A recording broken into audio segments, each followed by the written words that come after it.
सिद्धसद्गुरुपदाब्जं जननी जनतोतथा तत्त्वोपदेशप्रस्थानं नत्वामृतपुरस्सरम् सर्वमङ्गलमङ्गले शिवे सर्वार्थसाधिके शरण्ये त्र्यम्बके देवी नारायणी नमोस्तुते। ಪ್ರಾತಃಪೂರ್ವಕ್ಕೆ ನರಾಧರೆಯ ಜಗದ್ಗುರು ಶಿವಾನಂದ ಮಂಗಳವರನ್ನ ಜಯಮಾತೆಯಿಂದ ಎನ್ನತ್ತದೆ ಮಂದಿರದಲ್ಲಿ ಧ್ಯಾನಿಸಿಕೊಂಡು ಅದ್ವೈತ ಸಾರ್ವಭೌಮ ಚಕ್ರವರ್ತಿ ಜಗದಾದ ಜಗದ್ಗುರು ಜಗದ್ಗುರು ಸಿದ್ಧಾರೂಢ ಮಂಗಳವರ ನಗರದ ಆರಾಧ್ಯ ದೇವತೆ ಜಗದ್ಗುರು ಕಾಳಸಿದ್ದೇಶ್ವರ ಬದಿಗೆ ಚರಣಾರವಿಂದಗಳನ್ನು ಮಂದಿರದಲ್ಲಿ ಸ್ಥಾಪಿಸಿಕೊಂಡು ಕನ್ನಡ ನಾಡಿನ ಮೋಕ್ಷಗಳ ಹಿತಚಿಂತಕರಾಗಿರುವ ಶ್ರೀಮನ್ಯಜುಗ್ನ ಶ್ರೀಯೋಗಿಗಳ ಶ್ರೀ ಸರ್ವಭೂಷಣ ಶ್ರೀಯೋಗಿಗಳ ದಿವ್ಯ ತತ್ವಶಕ್ತಿಗೆ ಅನಂತ ಭಕ್ತಿಯ ನಿಜಾನಂದ ಪ್ರಣಾಮಗಳನ್ನು ಸಮರ್ಪಿಸಿ ಅಕ್ಕಲಕೂಟದ ವೇಮಸಿದ್ದೇಶ್ವರ ಅಪ್ಪಂಗಳವರ ಭಕ್ತಿಯಿಂದ ನಮಿಸಿ ಅನಂತಾನಂದ ಶಾಂತ ಚಿಂತನೆಯಲ್ಲಿ ಭಾಗಿಗಳಾದ ಶರಣಾರ್ಥಿಗಳು. ಬೇಡೊಮ್ಮೆ ಅಭಾವನೆಂಬನ್ನು ಕವಟಗಳು ಮಾಡಲು ಸುಗುಣ ಸಂಗತಿಯನ್ನು ಇದ್ದು ಶ್ರೀಮನ್ಯಜುಗ್ನ ಶಿವಯೋಗಿಗಳ ಕೈವಲ್ಯ ಪದ್ಧತಿ ನೀತಿ ಕ್ರಿಯಾಚಾರ ಸ್ಥಳದ 19ನೇ ಕೃತಿಗಳು ಸದ್ಗುಣಗಳ ಪ್ರಾರ್ಥನೆ ಅನ್ನುವಂಥದ್ದು ಮಾಡ್ತಾ ಇದ್ದಾರೆ. ಮನುಷ್ಯನಿಗೆ ಜೀವನದೊಳಗ ಸುಖ ಅನ್ನುವಂಥದ್ದು ಬೇಕಾಗಿತ್ತು ಅಂದ್ರೆ ಸದ್ಗುಣವಂತನಾಗಬೇಕು. ಏನೆಲ್ಲ ಗಳಿಸಿದ್ರು ಕೂಡ ನೆಮ್ಮದಿ ಇರಬೇಕಾಗಿತ್ತು ಅಂದ್ರೆ ಸಂಪತ್ತಿನೊಳಗ ಅಧಿಕಾರದೊಳಗ ಯಾವುದರೊಳಗೂ ಗರ್ವ ಅಹಂಕಾರ ಅನ್ನುವಂಥದ್ದು ಬರಬಾರದು. ಅಕಸ್ಮಾತ್ ಬಂತು ಅಂದ್ರೆ ಅದು ನೆಮ್ಮದಿಯನ್ನು ಕೊಡುವಂಥದ್ದಲ್ಲ. ಅದಕ್ಕೆ ಏನೆಲ್ಲವನ್ನ ಕೊಡು ಪರಮಾತ್ಮ, ಆದರೆ ಅದರ ಜೊತೆಗೆ ದುರ್ಗುಣಗಳನ್ನ ತ್ಯಾಗ ಮಾಡುವಂತಹ ಮನೋಬುದ್ಧಿಯನ್ನು ಕೊಡು. ಸಹಜವಾಗಿ ಮನುಷ್ಯನ ಬಯಕೆ ಸುಖದ ಅಪೇಕ್ಷೆ. ಸುಖಕ್ಕೂ ಮೂಲ ಕಾರಣ ಸದ್ಗುಣಗಳು ಅನ್ನುವಂಥದ್ದು ಸತ್ವಾದ ಸಂಜಾಯತೆ. ಅದಕ್ಕೋಸ್ಕರವಾಗಿ ಇಲ್ಲಿ ಪ್ರತಿಯೊಂದು ನುಡಿಯೊಳಗೂ 4 ಸದ್ಗುಣಗಳನ್ನು ಮೇಲೆ 5 ನುಡಿಯೊಳಗ 20 ಸದ್ಗುಣಗಳನ್ನು ಹಿಂದೂ ಕೇಳಿದ ಸುಮ್ಮನಾಗದರಿವಿನಿಂದಲೇ ಮುಕುತಿ ನೆಂದಿಗೆ ಗುಣಗಣವಿಲ್ಲದವನಿಗೆ ಅಲ್ಲಿನ ಸದ್ಗುಣಗಳ ಪ್ರಾರ್ಥನೆಯನ್ನೇ ಮಾಡಿದ್ದಾರೆ. ವಿಶೇಷವಾಗಿ ಮತ್ತೊಂದಿಷ್ಟು ಬೆಳ್ಕೊಳ್ತಕ್ಕಂತಹ ಪ್ರಯತ್ನವನ್ನು ಮಾಡ್ತಾ ಇದ್ದಾರೆ. ಧರೆಯೊಳತ್ಯಧಿಕವೆನಿಕ ಶಾಂತಿ ಮತವನು ಕರುಣ ವಿದ್ಯೆಗಳುಳ್ಳ ಗುರು ಭಜನೆಯನು ಪರತರ ಮುಕುತಿ ದೋರುವ ಶಾಸ್ತ್ರವನು ಕಂತು ಹರಶಂಭುಲಿಂಗ ನಿಮ್ಮಡಿಯ ಭಕ್ತಿಯನು ಬೇಡುವೆ ಭವ ನಿಮ್ಮನು ಭವಕವರು. ನಿನ್ನೆ ಧರೆಯೊಳತ್ಯಧಿಕವೆನಿಕ ಶಾಂತಿ ಮತವನು. ಮತಗಳ ಒಂದು ಉದ್ದೇಶ ಏನು ಅಂದ್ರೆ ಎಲ್ಲರಿಗೆ ಶಾಂತಿ ಸಮಾಧಾನವನ್ನು ಒದಗಿಸಿಕೊಡ್ತಕ್ಕಂಥದ್ದು.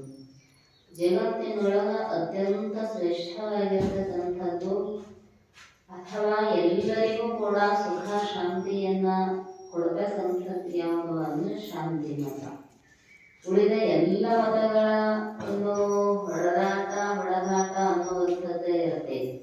ನಮ್ಮ ಧರ್ಮ ಶ್ರೇಷ್ಠ, ನಿಮ್ಮ ಧರ್ಮ ಶ್ರೇಷ್ಠ ಅನ್ನುವಂಥದ್ದು. ಆದ್ರೆ ಈ ಒಂದು ಮತಗಳ ಕಲ್ಪನೆಯೊಳಗ ಇರ್ತಕ್ಕಂತಹ ನಿಜವಾದ ಶಾಂತಿಯನ್ನ ಕದಡ್ತಕ್ಕಂತಹ ವ್ಯವಹಾರ ನಡೆದಿರುತ್ತೆ. ಅದಕ್ಕೆ ಅವರು ಹೇಳಿದ್ರು, ಷಣ್ಮತಗಳಿರಬಹುದು ಅಥವಾ ನಾಸ್ತಿಕದ ಷಣ್ಮತಗಳಿರಬಹುದು.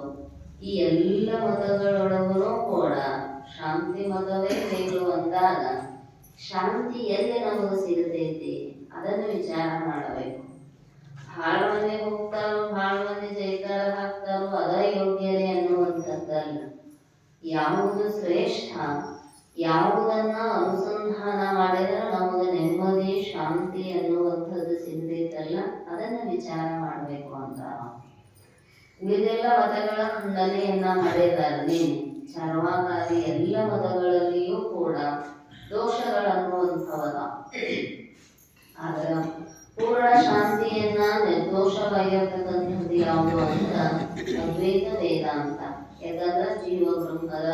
ಅಭೇದವನ್ನೇ ಉಪದೇಶ ಮಾಡ್ತಕ್ಕಂಥದ್ದು.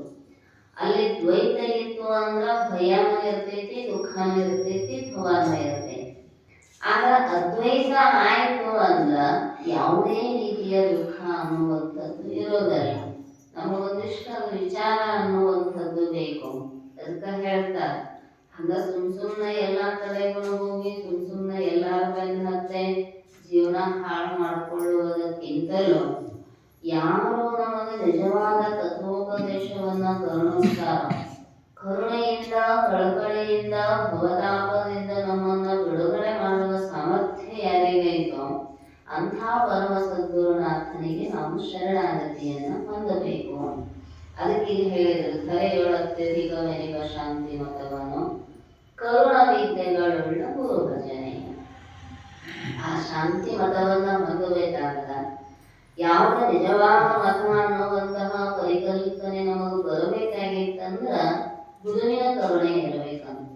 ಮತ್ತೆ ಎಂಥ ಗುರುವಿನ ಭಜನೆ ಅಂದ್ರ ಭಜ ಸೇವಾಯಾಮ್ ಹಾಕುವು ಅಂತ ಬರೀತಾರೆ. ಅಂದ್ರ ಭಜಧಾತುವಿನಿಂದ ಸೇವೆಯನ್ನ ಮಾಡುವಂಥದ್ದು ಹೌದು, ಅವರನ್ನ ಸ್ವೀಕಾರ ಮಾಡತಕ್ಕಂಥದ್ದು ಕೂಡ ಹೌದು. ಸೇವಿಸ್ತಾರ ಅಂತ ಅವರನ್ನ ಸ್ವೀಕಾರ ಮಾಡುವುದು, ಹೊಂದುವುದು ಶರಣಾಗತಿಯನ್ನ. ಶರಣಾಗತಿಯಾದ ಬಳಿಕ ಮತ್ತೆ ಎಂದೂ ಕೂಡ ನಮಗೆ ಭವ ದುಃಖ ಅನ್ನುವಂಥದ್ದು ಬಾಧಿಸಬಾರದು. ಗುರುವಿಗೆ ಶರಣಾಗು, ಗುರುವಿನನ್ನ ಹೊಂದು ಅಂದಾಗ ಬಹಳಷ್ಟು ಜನ ಇನ್ನೂ ಆ ಗುರುಕರುಣೆ ಎನ್ನುವುದರೊಳಗೆ ಆ ವಿಚಾರ ಬಂದೇ ಹಿಂದಿನ ಗದ್ಯದೊಳಗನು. ಎಂಥ ಗುರುವಿನ ಕರುಣೆ ಆಗಬೇಕು ನಮಗ ಅಂದ್ರ ಭವತಾಪದಿಂದ ತಾನೂ ಪಾರಾಗಿರಬೇಕು, ತನ್ನ ಸಮೀಪಕ್ಕೆ ಬರ್ತಕ್ಕಂಥವರನ್ನು ಭವತಾಪದಿಂದ ಪಾರು ಮಾಡುವಂತಹ ಸಾಮರ್ಥ್ಯ ಇರಬೇಕು. ಕಾರಣ ದಾಟಿದವರಿಗೆ ದಾಟಿಸುವುದು ಗೊತ್ತಿರ್ತೈತಿ. ಅಂಬಿಗ ದಿನ ತಾನು ಆ ನದಿಯನ್ನ ದಾಟತಿರ್ತ, ಎಲ್ಲಿ ಸುಳಿ ಅದಾವು ಎಲ್ಲಿ ಸೀದಾ ಐತಿ ದಾರಿ ಅನ್ನೋದು ಅವನಿಗೆ ಗೊತ್ತಿರ್ತೈತಿ. ಅವನ ಹಡಗನಾಗ ಕುಂತರ ಸುಳಿಗೆ ಸಿಗಲಾರ್ದಂತ ಕರ್ಕೊಂಡು ಹೋಗ್ತಾನ. ಮತ್ತೆ ಈಜ್ರೆ ನಾವು ಚಲೋ ಈಜ್ ಬರ್ತೈತಿ, ನಮಗ ಸಮುದ್ರ ಈಜಿ ದಾಟಿ ಪ್ರಶಸ್ತಿ ತಗೊಂಡು ಬಂದೀವಿ, ನಾವು ಈಜೋಕೆ ಅವನ್ಯಾಕ ನಾಲ್ಕನೇ ಕೊಡೋದು ಅವನಿಗೆ ಯಾಕಂದ್ರ ಸುಳಿ ಎಲ್ಲೈತೆ ಅನ್ನೋ ಜ್ಞಾನನೂ ನಮಗೆ ಇಲ್ಲ. ಹೋಗಿ ಈಜಬಹುದು, ಆದ್ರ ನಮ್ಮ ಈಜುವ ಶಕ್ತಿಗಿಂತಲೂ ಆ ಸುಳಿ ಬಹಳ ಬಲವತ್ತರವಾಗಿರುತ್ತೆ. ನಾವು ಪಾಂಡಿತ್ಯ ಜ್ಞಾನದಿಂದ ಅಥವಾ ಶರೀರದ ಶಕ್ತಿಯಿಂದ ನಮಗೆ ಬಹಳ ಚಾತುರ್ಯ ಐತದೆ, ನಮ್ಮಷ್ಟಕ್ಕೆ ನಾವ ಮೋಕ್ಷವನ್ನ ಹೊಂದುತ್ತೀವಿ ಅಂದ್ರೆ ಆಗುವುದಲ್ಲ. ಯಾಕಂದ್ರ ಸಂಸಾರಿಕ ಸುಳಿಗಳು, ಮಾಯೆಯ ಸುಳಿಗಳು ಎಲ್ಲೆಲ್ಲಿರ್ತಾವ ಅನ್ನೋದು ನಮಗೇನು ಗೊತ್ತಿದ್ರೆ ಇಲ್ಲಿ ಬರುತ್ತಿದ್ದಿದ್ದಿಲ್ಲ. ಗೊತ್ತಿಲ್ಲ ಅಂತ ತಿಳ್ಕೊಂಡ ಬಂದು ಸಿಕ್ಕೊಂಡೇವೆ, ಬಂದು ಬಿದ್ದೇನು ಮಾಯದ ಬಲಿಯೊಳಗೆ ಹೇಳಿದ್ರು. ಹಳ್ಳಿ ಹೋಗಬೇಕು ಅಂದ್ರ ಬಲಿ ಗಂಟೆ ಹೆಚ್ಚ ಆಗತ್ತಾವೆ ಹೊರತು ಅವೇನ ಸಡ್ಲ ಆಗೋದು ಅಂತ. ಅದಕ್ಕ ಕರುಣೆ ಮತ್ತು ವಿದ್ಯೆ ನಿಜವಾಗ್ಲ ಪ್ರಾರ್ಥನೆ ಮಾಡಿದಾರಲ್ಲ ಹಿಂದ ಪ್ರಾರ್ಥನಾ ಮಂತ್ರದೊಳಗ, ಕರುಣ ರಸದ ಕೂಡಿ ಬರಿವ ಕಟಾಕ್ಷರ ವರತತ್ವ ಅರುಹುವ ಆಲಾಪದ ವರಪುಣ್ಯಮಯ ಶರೀರದ ನಿರಾಧಾರಿ ಸದ್ಗುರುವಿರಲೆನ್ನ ಮಾನಸದಲ್ಲಿ. ಏನಿರಬೇಕು ಗುರುವಿನ ಲಕ್ಷಣ? ಆ ಕರುಣೆ ವಿದ್ಯೆ ಅನ್ನುವಂಥದ್ದು ಹಾಡು ಕಡೆ ಬಳಸಿದಾರ. ಕರುಣೆ, ಸತ್ಕರೆ, ಶಾಸ್ತ್ರ ಪರಿಣತೆ, ಸೌಂದರ್ಯತೆ, ಸುಮುಖತ್ವ, ನಿರಾಸೆ, ಸುಮುಖತ್ವ, ಸುಗುಣ, ಸುಜ್ಞಾನಗಳಿರಲವನೇ ಸೇವೆ ಗುರುವಕ್ಕೋ. ಯಾರನ್ನ ಕುರಿತು ಶರಣ ಹೋಗಬೇಕು, ಯಾರನ್ನ ನಾವು ಸ್ವೀಕಾರ ಮಾಡಬೇಕಂದ್ರೆ ಇಷ್ಟೆಲ್ಲ ಸದ್ಗುಣಗಳನ್ನ ಹೇಳಿದ್ರು. ಅಲ್ಲಿಯೂ ಆರಂಭದೊಳಗ ಕರುಣೆ ಅನ್ನುವಂಥದ್ದನ್ನ ಇಟ್ಟಿದ್ದಾರೆ. ಅನಪೇಕ್ಷಾ ಪರದುಃಖ ಪ್ರಕರಣ ಇಚ್ಛಾ ಕರುಣ, ಕರುಣ ಅಥವಾ ಕೃಪಾಕ ಲಕ್ಷಣಾವಲಿತ. ಅನಪೇಕ್ಷ ಇನ್ನೊಂದು ಇಚ್ಛೆ ಇರಬಾರದಂತ ಗುರುವಿಗೆ ನಮ್ಮಿಂದ. ವಿಗತಿಯೊಂದನೇ ಪರೀಕ್ಷಿಸುವನು ಗುರುದೇವನು. ನಮ್ಮಿಂದ ಅವನು ಇಚ್ಛಾ ಮಾಡ್ತಕ್ಕಂಥದ್ದು ನಿಜವಾಗಿರ್ತಕ್ಕಂತಹ ಗುರುನಾಥ. ವಿಷಯಗಳ ವಿರತಿ ಅನ್ನುವಂಥದ್ದು ಗಟ್ಟಿಯಾಗಿ ಐದು ಇಲ್ಲ. ಇಷ್ಟ ನೋಡುವುದೇ ಹೊರತು ಎಷ್ಟು ಲಾಭ ಹಾನಿ ವ್ಯಾವಹಾರಿಕ ಚಿಂತನೆ ಅನ್ನುವಂಥದ್ದು ಇರಂಗಿಲ್ಲ. ಕರುಣೆ, ಸತ್ಕರೆ ಮತ್ತು ಸದ್ಗುರುನಾಥ ತಿಳಿಸುವಂತಹ ಕಲೆ ಬಹಳ ಚಂದಂಗಿ ಗೊತ್ತಿರಬೇಕಂತ. ತಿಳಿಯಲಾರದವರಿಗೂ ಕೂಡ ತಿಳಿಸುವ ಸಾಮರ್ಥ್ಯ ಇರಬೇಕು. ತಿಳಿದವರಿಗೆ ಶಾಲೆಯೊಳಗೆ ಶಿಕ್ಷಕರಿಗೆ ಶಾಲೆ ಇದ್ದವ್ರನ್ನ ಶಾಲೆ ಮಾಡೋದು ಶಾಲೆತನ ಅಲ್ಲ. ದಾಟ ಎದ್ದು ಹುಡುಗರನ್ನು ಶಾಲೆಯನ್ನು ಮಾಡೋದು ಅದು ನಿಜವಾದ ಶಿಕ್ಷಕರ ಧರ್ಮ. ಹಂಗ ಗುರುನಾಥ ಸದ್ಗುರುನಾಥನ ಆ ಒಂದು ಲಕ್ಷಣಗಳನ್ನ ಸದ್ಕಲೆ ಎನ್ನುವಂಥದ್ದನ್ನ ಯಾಕೆ ಸೇರಿಸಿದ್ರು ಅಂದ್ರ ಅನಧಿಕಾರಿಯನ್ನು ಕೂಡ ತನ್ನ ಬೋಧಾಮೃತದಿಂದ ಅಧಿಕಾರಿಯನ್ನಾಗಿಸಿ ಅವನನ್ನೂ ಭವದಿಂದ ಮುಕ್ತನನ್ನಾಗಿ ಮಾಡ್ತಕ್ಕಂತಹ ಕಲೆ ಸದ್ಗುರುನಾಥನಲ್ಲಿ ಇರಬೇಕು. ಶಾಸ್ತ್ರ ಪರಿಣತೆ ಯಾರ್ಯಾರು ಹೆಂಗೆ ಬಂದು ಏನೇನೋ ಪ್ರಶ್ನೆ ಮಾಡ್ತಾರೆ ಹೇಳಕ ಬರೋದಲ್ಲ. ಜಿಜ್ಞಾಸು ಭಾವದಿಂದ ಬರ್ತಕ್ಕಂಥವರೆಲ್ಲರಿಗೂ ಕೂಡ ಅವರವರ ಮನಸ್ಸಿಗೆ ಸಮಾಧಾನ ಅನ್ನಿಸುವ ತೆರದೊಳಗ ಶಾಸ್ತ್ರದ ಆಧಾರವಾಗಿ ಉಪದೇಶ ಮಾಡುವಂತಹ ಶಾಸ್ತ್ರ ಪರಿಣತೆ ಅನ್ನುವಂಥದ್ದು ಇರಬೇಕು. ಎಲ್ಲ ಶಾಸ್ತ್ರಗಳ ಪರಿಣತೆ ಇತ್ತು ಅಂದ್ರ ಯಾವುದು ಗ್ರಹಣಕ್ಕೆ ಯೋಗ್ಯ, ಯಾವುದು ತ್ಯಾಗಕ್ಕೆ ಯೋಗ್ಯ ಅನ್ನೋದು ಗೊತ್ತಾಗ್ತೈತಿ. ಅದ್ವೈತ ವೇದಾಂತ ಒಂದೇ ನಮಗೆ ಸುಖ ಕೊಡೋದಾದ್ರೂ ಕೂಡ ಉಳಿದದ್ದು ಶಾಸ್ತ್ರಗಳ ಜ್ಞಾನ ನಮಗೆ ಇರಬೇಕು. ನ್ಯಾಯ, ವೈಶೇಷಿಕ, ಪೂರ್ವ ಮೀಮಾಂಸೆ, ಯೋಗ ಈ ಎಲ್ಲ ಶಾಸ್ತ್ರಗಳ ಜ್ಞಾನ ಯಾಕೆ ಬೇಕಂತಾರೋ ಅಂದ್ರ ಅದರ ವಿಚಾರ ಗೊತ್ತಾದ್ರೆ ತ್ಯಾಗಕ್ಕೆ ಯೋಗ್ಯ. ಯಾಕಂದ್ರೆ ಇದರೊಳಗೆ ಏನೈತಿ ಅನ್ನೋದು ತಿಳಿದ್ರ ಅದನ್ನ ಬಿಡಕ್ಕೆ ಸಾಧ್ಯ ಐತಿ. ಮತ್ತು ಮಧ್ಯದೊಳಗೆ ಯಾರಾದ್ರೂ ಬಂದು ಅದರ ರುಚಿಯನ್ನ ಹುಟ್ಟಿಸಿದ್ರು ಅಂದ್ರೆ ಮತ್ತೆ ಇದನ್ನ ಬಿಟ್ಟು ಆ ಕಡೆ ವಾಲುವಂತಹ ಪರಿಸ್ಥಿತಿ ಬರ್ತೈತಿ. ಅದಕ್ಕೆ ಪೂರ್ವಾಪರ ಎಲ್ಲ ಶಾಸ್ತ್ರಗಳ ಪರಿಣತೆ ಇದ್ದು ಅದ್ವೈತ ವೇದಾಂತದೊಳಗ ನಿಷ್ಠೆಯನ್ನ ಹೊಂದಿರತಕ್ಕಂಥವರಾಗಿರಬೇಕು. ಶಾಸ್ತ್ರ ಪರಿಣತೆ, ಸೌಂದರ್ಯತೆ, ಮುಖದ ಸೌಂದರ್ಯತೆ ಅಲ್ಲ, ಎಲ್ಲರಿಗೂ ವಾಕ್ ಚಾತುರ್ಯ ಅನ್ನುವಂಥದ್ದು ವಾಣಿಯ ಸೌಂದರ್ಯತೆ ಅನ್ನುವಂಥದ್ದು. ಸೌಂದರ್ಯತೆ, ನಿರಾಶೆ, ಯಾವುದರ ಮೇಲೂ ಕೂಡ ಆಸೆ ಅನ್ನುವಂಥದ್ದು ಇಲ್ಲ. ನಿರಾಸೆ, ಸುಮುಖತ್ವ ಅಂದ್ರೆ ಒಳ್ಳೆಯ ಮಾತುಗಳನ್ನ ಮಾತನಾಡ್ತಕ್ಕಂಥದ್ದು, ಎಲ್ಲರ ಮನಸ್ಸಿಗೂ ಹಿತವನ್ನುಂಟು ಮಾಡುವಂಥದ್ದು. ಸುಮುಖತ್ವ, ಸುಗುಣ, ಸುಜ್ಞಾನ, ಒಳ್ಳೆಯ ಸದ್ಗುಣಿಯಾಗಿರಬೇಕು. ಜೊತೆಗೆ ಸುಜ್ಞಾನಿ, ಯಾಕಂದ್ರ ಎಲ್ಲರಿಗೂ ಕೂಡ ಜ್ಞಾನೋಪದೇಶವನ್ನ ನೀಡಬೇಕಾಗಿತ್ತಂದ್ರ ಆತ್ಮಜ್ಞಾನ ಸಂಪನ್ನನಾಗಿರಬೇಕು. ಸುಗುಣ ಅಂದ್ರ ಎಲ್ಲರನ್ನೂ ತನ್ನವರಂತೆ ಕಾಣುವಂತಹ ದಯಾವಂತನಾಗಿ ಇರಬೇಕು. ಇಷ್ಟೆಲ್ಲ ಸದ್ಗುಣಗಳನ್ನ ಹೊಂದಿರತಕ್ಕಂಥವನು ಸೇವೆಯ ಗುರುವಕ್ಕು ಅಂದ್ರೆ ನೀನು ಸ್ವೀಕಾರ ಮಾಡುವುದಕ್ಕ ಯೋಗ್ಯರಾಗಿರ್ತಕ್ಕಂತಹ ಪರಮ ಸದ್ಗುರು ಅಂತ. ಅದಕ್ಕೆ ಹೇಳಿದರು, ಕರುಣ ಮತ್ತು ವಿದ್ಯೆಯನ್ನ ಹೊಂದಿರುವ ಗುರು ಭಜನೆಯನ್ನು. ಯಾರಿಗೆ ಮುಕ್ತನಾಗಬೇಕು ಅನ್ನುವ ಅಪೇಕ್ಷೆ ಐತೋ ಅವರು ಆಸ್ತಿ, ಅಂತಸ್ತು, ಗುರುಗಳು ಎಷ್ಟು ದೊಡ್ಡವರಾರೋ, ಕಾರ್ಗಡೆ ಎದ್ದಾಡ್ತಾರೋ, ಪಲ್ಲಕ್ಕಿ ಹಚ್ಚುತ್ತಾರೋ ಇದನ್ನೇನು ನೋಡೋಂಗಿಲ್ಲ. ಯಾಕಂದ್ರ ಜ್ಞಾನ ಒಂದನ್ನೇ ಆ ಸದ್ಗುರುನಾಥನ ಹತ್ರ ನಾವು ವಿಚಾರ ಮಾಡ್ಬೇಕೇ ಹೊರತು ಅವ್ರ ಕೈಯಾಗ ಬಂಗಾರ ಹಾಕೋತಾರಿಲ್ಲೋ, ಕೊಳ್ಳಾಗ ಬಂಗಾರ ಹಾಕೋತಾರಿಲ್ಲೋ ಅದನ್ನ ತಗೊಂಡ್ ನಾವೇನ್ ಮಾಡೋದು? ಅವ್ರವ್ರ ಪ್ರಾರಬ್ಧ ಭೋಗ ಹೆಂಗೆ ಇರ್ತೈತಿ ಹಂಗಂಗೆ ಇರ್ತೈತಿ. ಯಾಕಂದ್ರ ಕೆಲವೊಬ್ಬರದ್ದು ರಾಜ ವೈಭೋಗ ಇರ್ತೈತಿ ಗುರುಗಳು, ಇನ್ನು ಕೆಲವೊಬ್ಬರದ್ದು ಏನೂ ಇಲ್ಲದಂತಹ ತ್ಯಾಗ ವೈರಾಗ ಅನ್ನುವಂಥದ್ದು ಇರ್ತೈತಿ. ಆ ಬಹಿರಂಗದ ಆಡಂಬರದ ಬದುಕನ್ನು ನೋಡಿ ನಾವು ಗುರುಗಳು ಅಂತ ಸ್ವೀಕಾರ ಮಾಡುವಂಥದ್ದಿಲ್ಲ. ಅವರ ಹೃದಯದೊಳಗ ಕಳಕಳಿ ಇರಬೇಕು ನಮ್ಮ ಬಗ್ಗೆ. ಸಮೀಪಕ್ಕೆ ಬಂದಿರತಕ್ಕಂತಹ ಭಕ್ತರನ್ನ, ಶಿಷ್ಯರನ್ನ ಉಪದೇಶದ ಮೂಲಕ ತಾರಿಸಬೇಕು ಅನ್ನುವಂತಹ ಕರುಣೆ ಇರಬೇಕು. ಜೊತೆಗೆ ಕರುಣ ಅಷ್ಟೇ ಇದ್ರೆ ಸಾಲುವುದಲ್ಲ ಅಂತ, ವಿದ್ಯೆಯೂ ಕೂಡ ಇರಬೇಕು. ಕರುಣೆ ಇತ್ತು ಅಂದ್ರ ಮನಸ್ಸಿನ ಚಿಜ್ಜಳ ಗ್ರಂಥಿಯನ್ನ ಛೇದನ ಮಾಡುವಂತಹ ಶಾಸ್ತ್ರೋಪದೇಶ ಅನ್ನುವಂಥದ್ದು ನಮ್ಮ ಹೊರಗೆ ಬರಲಿಲ್ಲ ಅಂದ್ರ ಈಗಿನ ಕೃತ್ಯಗಳವರ ಕರುಣೆಯಿಂದ ಸಂರಕ್ಷಣೆ ಹೊಂದಬಹುದು, ಆದರೆ ಜನ್ಮಾಂತರಗಳ ದುಃಖ ಅನ್ನುವಂಥದ್ದು ಬಿಡುಗಡೆ ಆಗುವುದಿಲ್ಲ.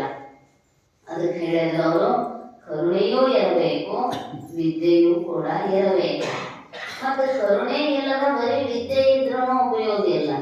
ಏನ್ರಿ ಮಹಾನ್ ಪಂಡಿತರದಾರ, ಯಾರಾಗ ಏನ ಕೇಳಾಕ ಹೋದ್ರೆ ಸಿಟ್ಟು ಮಾಡಿ ಕಳಿಸೇ ಬಿಡುತ್ತಾರೆ. ಮತ್ತೆ ಆ ವಿದ್ಯೆ ಉಪಯೋಗ ಆಗೋದಿಲ್ಲ ಅಂತ ಜೇನು ಹುಳ ಎಲ್ಲಾ ಕಡೆ ಅಡ್ಡಾಡಿ ಸಂಗ್ರಹ ಮಾಡಿ ಜೇನು ತುಪ್ಪ ತಂದು ಇಟ್ಕೊಂಡು ಯಾರಾದ್ರೂ ತಗೊಳಕ್ ಬಂದಾಗ ಕಡಿಯಾಕ ಬಂದ್ರ ಅದರ ಲಾಭ ಆಗ್ತೈತೇನೋ ಅಂದ್ರ ಆಗೋದಲ್ಲ. ವಿದ್ಯೆಯನ್ನ ಹಂಗ ಹಂಚತಾ ಹೋದಷ್ಟು ಅದು ವರ್ಧತೆ ಆಗ್ತಾನ ಹೋಗ್ತೈತಿ. ಯಾಕಂದ್ರ ಅಧ್ಯಯನ ಅಧ್ಯಾಪನ, ತಾನು ಅಧ್ಯಯನ ಮಾಡಿರ್ತಕ್ಕಂಥದ್ದನ್ನ ಅಧ್ಯಾಪನ ಅಂದ್ರೆ ಶಾಸ್ತ್ರೋಪದೇಶವನ್ನ ಮಾಡುತ್ತಾ ಹೋದಾಗ ತನಗೂ ಅನುಭವ ಹೆಚ್ಚಾಗುತ್ತೈತೆ. ಅದೇ ವೃತ್ತಿ ಆಕಾರ ವೃತ್ತಿ ತದಾಕಾರಗಳನ್ನು ಉಳಿಯೋದಕ್ಕ ಸಾಧ್ಯ ಆಗುತ್ತೈತೆ.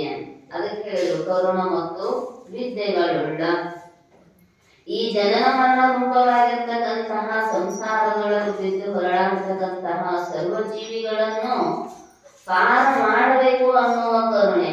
ಅವಾಗ ಕೇಳಿದೇವಲ್ಲ, ಬಹಳ ಚಿಂತೆ ಮಾಡ್ತಿದ್ದನಂತೆ. ಯಾರಾದ್ರೂ ದುಃಖಿತರು ಬಂದ್ರ ಅಥವಾ ವಿಷಯಗಳ ಕಡೆಗೇನೆ ಹೆಚ್ಚು ಲಕ್ಷ್ಯ ಇತ್ತು ಅಂದ್ರ ಇವರನ್ನ ಹೆಂಗ ಮಾಡಿ ಉದ್ಧಾರ ಮಾಡ್ಲಿ.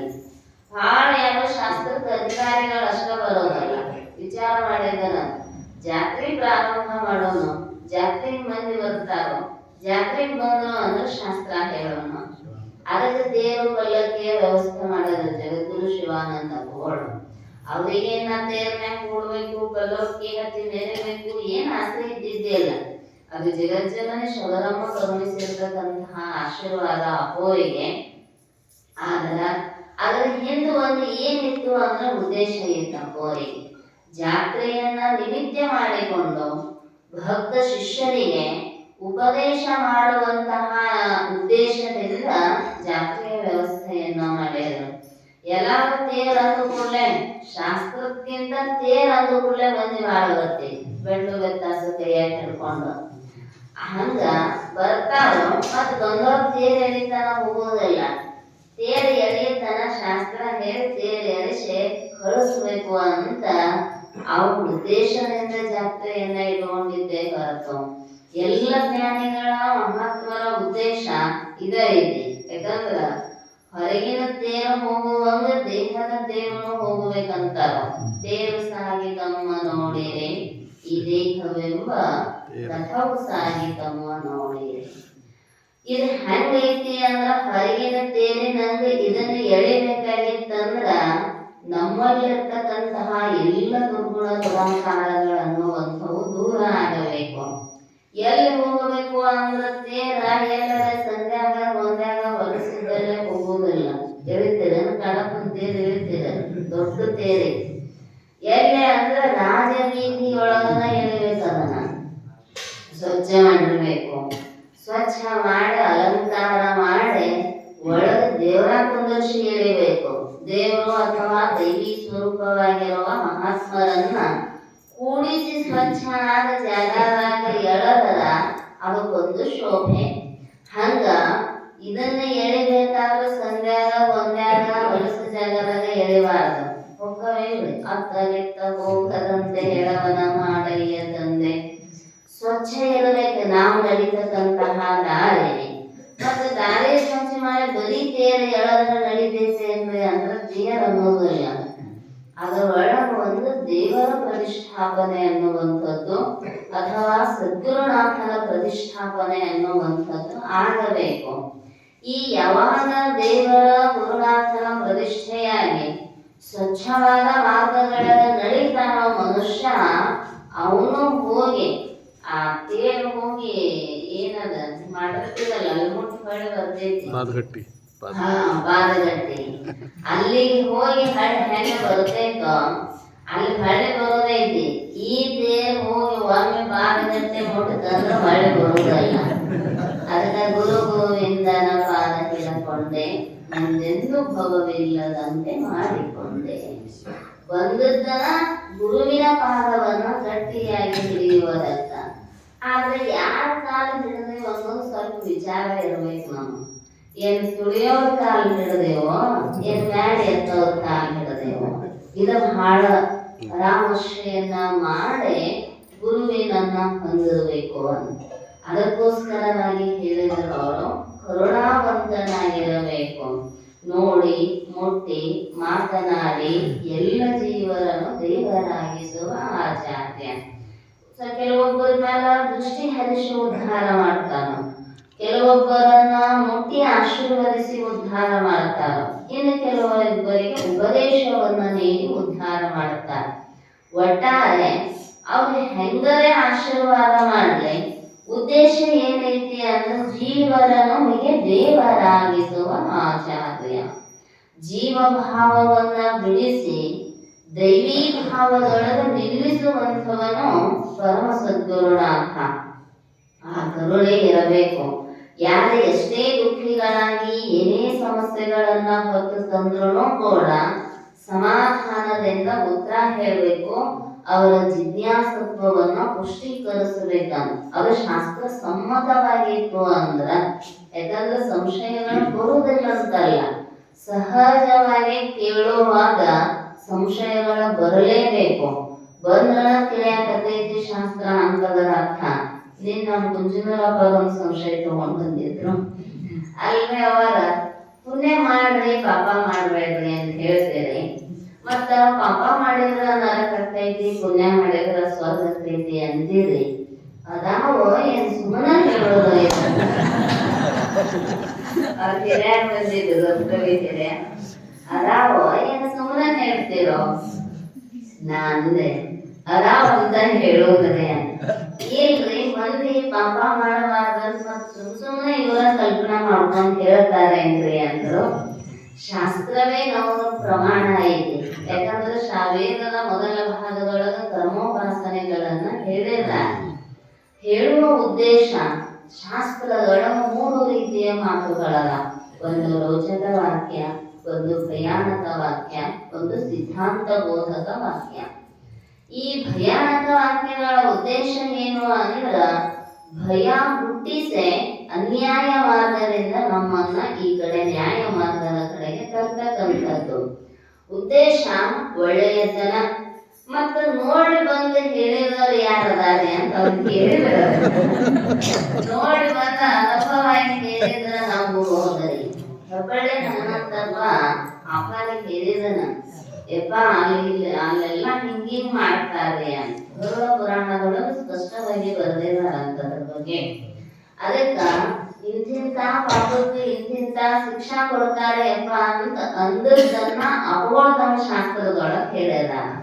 ಯಾಕಂದ್ರ ನಾವು ಶಿವಾನಂದರನ್ನ ಸಿದ್ಧಾರೂಢರನ್ನ ನಮ್ಮ ಗುರುಗಳನ್ನ ನಂಬುತ್ತೀವಿ ಅಂದ ಒಳಗ ಅವರು ಶಾಸ್ತ್ರಾಧಾರಿತವಾಗಿಯೇ ಮಾತಾಡ್ತಾರೋ ಅದನ್ನ ನಾವು ನಂಬಲೇಬೇಕು. ಪರಲೋಕಗಳ ಬಗ್ಗೆ ನಮಗೆ ನಂಬಿಕೆ ಇರಲಿಲ್ಲ ಅಂದ್ರ ಮನುಷ್ಯ ಬೇಕಾದ ಮಾಡ್ತಿದ್ದ. ಸ್ವೇಚ್ಛಾಚಾರಿಯಾಗಿ ಮಾಡಬಾರದ ಕಾರ್ಯದೊಳಗೆ ಪ್ರವೃತ್ತನಾಗಿ ಬಿಡುತ್ತಿದ್ದ. ಅದಕ್ಕ ಒಂದಿಷ್ಟು ಭಯಾನಕ ವಾಕ್ಯ. ರೋಚಕ ವಾಕ್ಯ, ನೀ ಪುಣ್ಯ ಮಾಡಿದ್ರೆ ಸ್ವತಃ ಪ್ರಾಪ್ತಿಯಾಗ್ತೈತಿ ಅಂತ ರುಚಿಕರವಾಗಿರ್ತಕ್ಕಂತಹ ಮಾತುಗಳನ್ನ ಹೇಳ್ತಕ್ಕಂಥದ್ದು. ಇನ್ನು ಸಿದ್ಧಾಂತ ಬೋಧಕ ವಾಕ್ಯದೊಳಗ ಇವು ಏನೂ ಇಲ್ಲ. ರೋಚಕ ವಾಕ್ಯವೂ ಇಲ್ಲ, ಭಯಾನಕ ವಾಕ್ಯವೂ ಇಲ್ಲ. ಅದು ಕೇವಲ ಸಿದ್ಧಾಂತ ತತ್ವವನ್ನು ಉಪದೇಶ ಮಾಡ್ತಕ್ಕಂಥದ್ದು. ಅವ್ರಿಗೆ ಬಂದ ಸಂಶಯ ಬಹಳ ಮಂದಿ ಬಂದಿರ್ತೈತಿ, ಆದ್ರೆ ಯಾರು ಕೇಳಿಲ್ಲ ಅಷ್ಟ. ಅವ್ರು ಕೇಳಿದಾರ. ಯಾಕಂದ್ರ ಮನುಷ್ಯನಿಗೆ ಏನಿರ್ಬೇಕಂದ್ರ ಕೇಳುವ ಪ್ರವೃತ್ತಿಯೊಳಗೆ ತಿಳ್ಕೊಳ್ಬೇಕನ್ನುವ ಹಂಬಲ ಇರಬೇಕು. ಅದೇನ ಯಾಕೆ ಸಂಶಯ ಬಂತಲ್ಲ, ತಿಳಿದೈತಂತನ ಸಂಶಯ ಬಂದಿರ್ತೇವೆ ಮನುಷ್ಯನಿಗೆ. ತಿಳಿಲಿಲ್ಲ ಅಂದ್ರ ಸಂಶಯ ಬರೋದಿಲ್ಲ. ಹಂಗಾರ ನಮ್ಗೆ ಯಾಕೆ ತಿಳಿದೇ ಇಲ್ಲ ನನ್ನ ಬೇಡ, ನೀವು ಪೂರ ತಿಳ್ಕೊಂಡವ್ರ ಪೂರ ತಿಳಿದವರೆಗೂ ಬರುವುದಿಲ್ಲ.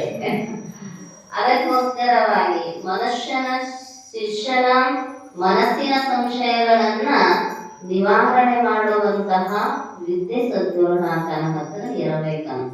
ಮತ್ತೆ ಏನಾದ್ರೆ ಬಂದು ಕೇಳಿದ್ರ ಹಂಗೆ ಹೇಳ್ತಾರಲ್ಲ ಹಾಸ್ಯವಾಗಿ, ಮೊಬೈಲ್ ಕೇಳಿ ನನ್ನ ಶಿಷ್ಯ, ಯಪ್ಪ ಇದು ಇಂಥ ಪುಟದೊಳಗ ಇಂಥ ಶ್ಲೋಕದೊಳಗೆ ಇದು ತಿಳಿದಿಲ್ರಿ ಅಂತ. ತಮ್ಮ ನಾವು ಆದ ಪುಟದಾಗ ಆದ ಶ್ಲೋಕನ ತಿಳಿದಿಲ್ಲ ಅಂತ. ಮತ್ತೆ ಹಿಂಗಿತ್ತು ಅಂದ್ರ ಏನಾಗೋದಿಲ್ಲ ಅಂದ್ರೆ ಉದ್ಧಾರ ಆಗೋದಿಲ್ಲ. ತನಗ ತಿಳಿಯದಿದ್ದರೂ ಕೂಡ ಮತ್ತೊಬ್ಬರಿಂದ ತಿಳ್ಕೊಂಡರೆ ತಿಳಿಸುವ ಕಲೆ ಗೊತ್ತಿರಬೇಕ. ಯಾಕಂದ್ರ ಎಲ್ಲರಿಗೂ ಎಲ್ಲ ಅನ್ನುವಂಥದ್ದು ಜ್ಞಾನ ಇರೋದಲ್ಲ. ಕೆಲವೊಬ್ಬರು ಕೆಲವೊಂದರೊಳಗೆ ಇರ್ತಾರೋ. ಈಗ ಕೇಳಿದ್ರೆ 1008 ಅಂದ್ರೆ ಯಾಕೆ ಹಾಕೊಂಡಿರ್ತಾರೆ ಅದು ನನಗೂ ಗೊತ್ತಿಲ್ಲ ಖರೇನ. ಅದಕ್ಕೆ ಅಂದ್ರೆ ದಯಾನಂದಪ್ಪ ಕೇಳಿದ್ರೆ ಹೇಳ್ತಾರ ಅಂತೇಳಿ ಈ 1008 ಹಾಕೊಂಡಿರ್ತಾರೆ ಜಗದ್ಗುರುಗಳ ಹೆಸರಿನ ಹಿಂದೆ. ಇರ್ಬೇಕು ಅದಕ್ಕೊಂದು ಏನಾರ ತಾತ್ಪರ್ಯ ಇದ್ದೇ ಇರ್ತೈತಿ. ಯಾಕಂದ್ರೆ ಇರೋದೇ ಯಾರನ್ನೂ ಹಾಕೋದಲ್ಲ. ಅಂದ್ರ ಪ್ರತಿಯೊಂದು ವಿಚಾರವನ್ನು ವಿಶ್ಲೇಷಣೆ ಮಾಡಿ ಚಿಕಿತ್ಸನ ಬುದ್ಧಿಯಿಂದ ಹಿಂಗ ತಿಳ್ಕೊಳಕ್ ಹೊಂಟಿವಿ ಅಂದ್ರ ಅದು ನಮಗ ಗಟ್ಟಿಯಾಗಿ ಉಳಿತೈತಿ.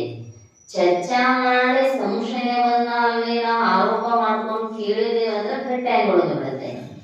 ಏನೂ ಇಲ್ಲದ ಅವ್ರು ಹೇಳಿದ ಸುಮ್ಮ ಅಂತ ಗೋಣ ಹಾಕಿ ಹರಿವೆ ಅಂದ್ರ ಬುದ್ಧಿ ಅದು ಸೂಕ್ಷ್ಮ ಇತ್ತಂದ್ರೆ ಗಟ್ಟಿಯಾಗಿ ಹಸಿಗೋಳ ಹಳ್ಳ ಹೋಗದ್ರ ಹೆಂಗ್ ಹಿಡ್ಕೊತೈತಿ ಹಂಗ ಗಟ್ಟಿಯಾಗಿರ್ತೈತಿ. ಇಲ್ಲ ಅಂತ ಅಲ್ಲ.